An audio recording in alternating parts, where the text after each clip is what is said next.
Hello everyone, I'm Paul and today we're solving problem 2221.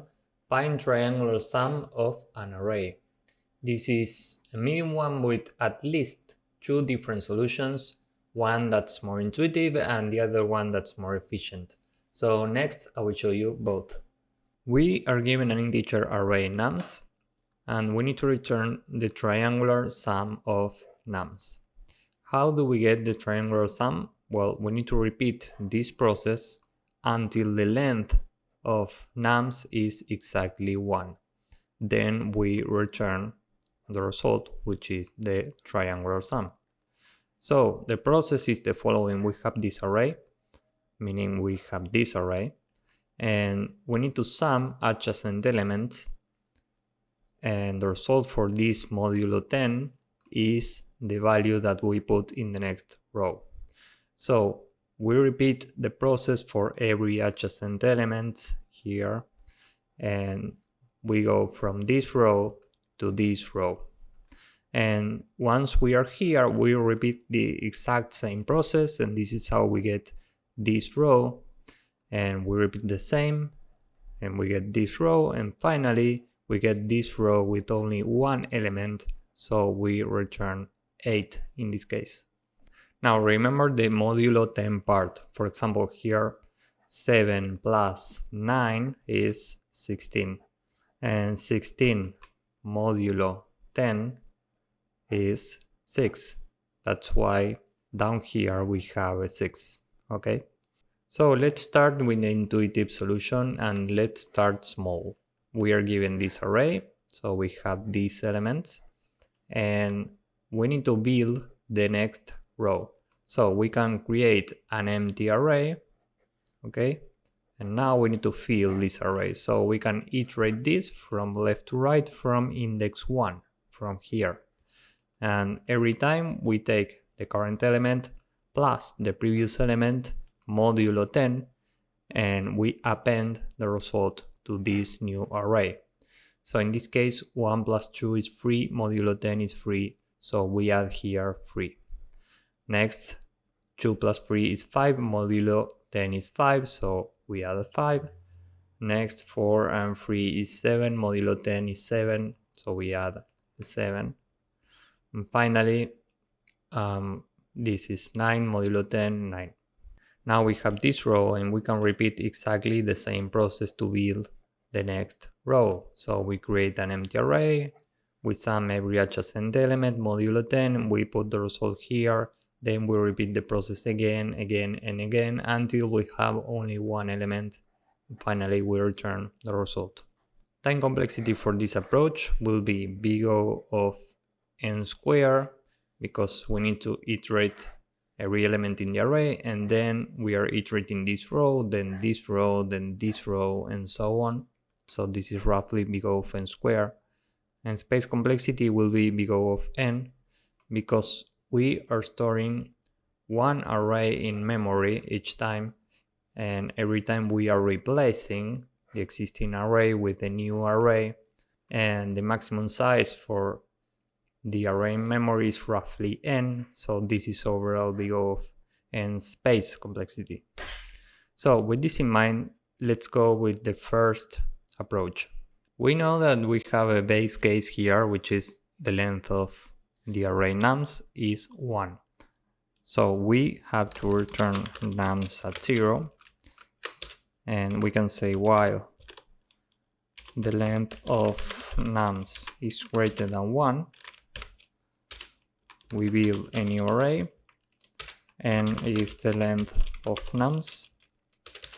And now we can iterate adjacent elements, so we say for I in range, we start from 1 to n, and every time we add to the array, and this is nums I plus nums I minus 1, and this is modulo 10.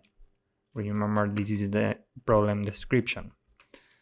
And now finally we can say nums equals this new array that we are building each time, and this will go on and on until the length of nums is 1. Then we end this loop and we return nums at 0. So this is it for the code. Now let's submit this and see if it works. As you can see, this works, and this is quite intuitive, honestly. And there's another solution that's more efficient. So let's go with the second approach. For the second approach, let's analyze what's happening here. Let's start from the bottom, and so we are here. And the question is, how many times are we using this value? And right now the answer is 1. We are only using this value for the result. Next, we are here. How many times are we using this value? Well, we are including this here. So we are using this only 1 time also. The same question here. How many times are we using this? Well, we are including this here. So here we have a 1 also. Next, we are here. Let's say we're here. How many times are we using this value? Well, we are using this here and here. So we are using this 2 times. So here we have a 2. Next, here we are using this 1 time. We are using this 1 time. And next here, how many times are we using this value? Here we already have a 2. So we are using this value 1 time plus 2 times, 3 times in total. Similarly, we are using this value 2 plus 1 times, meaning 3 times. We are using this 1 time and this 1 time. This is 1, this is 1, and here we are using this 1 plus 3 times, meaning 4.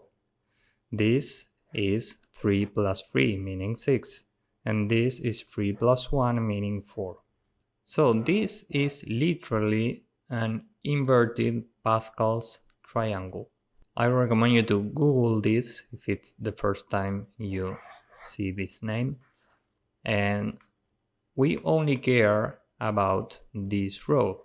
This is row 0, 1, 2, 3, and 4. Remember that this is inverted, okay? So what can we do with this information? Well, we have the frequency for each element in this original array.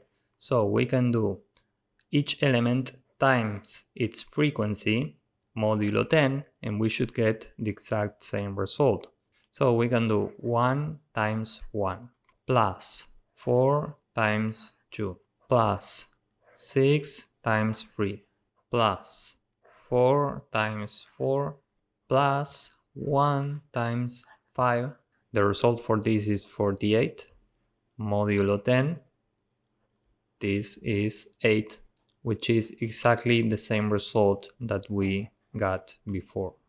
So now the question is, how can we get this row efficiently? Because we only care about this row, we don't care about this. And there are basically 2 ways to get each of these values at this level.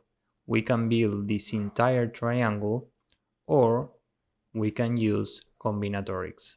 So let's say we're trying to get this value. We can use the basic formula for combinatorics, which is NCR, and this is equal to n factorial divided by r factorial times n minus r factorial. Okay, and now the question is, what is n and what is r? Well, n is the row we are standing at, in this case number 4. How do we get this number 4? Well, we can take the size for the original array, which is 5, subtract 1, and this is 4. So now we have n, and we need to get r. And remember, we are trying to get this value. R will be the position that we are standing at in the current row, meaning the column, okay? So this is 0, 1, 2, 3, and 4. Here we are standing at position 1. So R is 1. So how can we get this value? Well, we do 4C1. The result for this is 4, which is exactly this 4. So we can repeat this same process for every value in this row. and then we just do the same as before. We multiply each of these with the corresponding element in the original array. We mod everything by 10 and we get the result. The important part here is that we are using combinatorics because we want to avoid building this entire thing. We don't care about these rows, we only care about this row we are standing at. So with this in mind, let's go with the code for this second approach. First we say n is the length of nums. The result is 0. And now for every index and value in enumerate nums, we add each time to the result the corresponding value times the corresponding frequency, meaning the corresponding combination. We can use this in Python, and here the first value is n and the second value is r. For n, we are using the row we are standing at. Remember, this is n-1 and this will be the same for every element. We only care about this row. And for r, this is the column we are standing at each point, and this will be I. Okay. Finally, we can just return result modulo 10. So now let's submit this and see if it works. As you can see, this works and it's more efficient than the previous solution. Here, time complexity is technically the same. It's big O of n squared because we are iterating nums, and this function requires big O of n time complexity. So it's overall big O of n squared.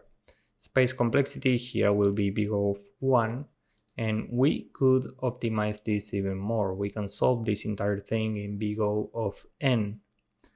How? Well, we could replace this, and instead of executing this function every time, we can get the next combination, meaning the combination for the next column, from a reindex. This is how we can avoid this and solve this in big O of n. We won't go with that right now, but I will leave a link in the description if you want to learn more.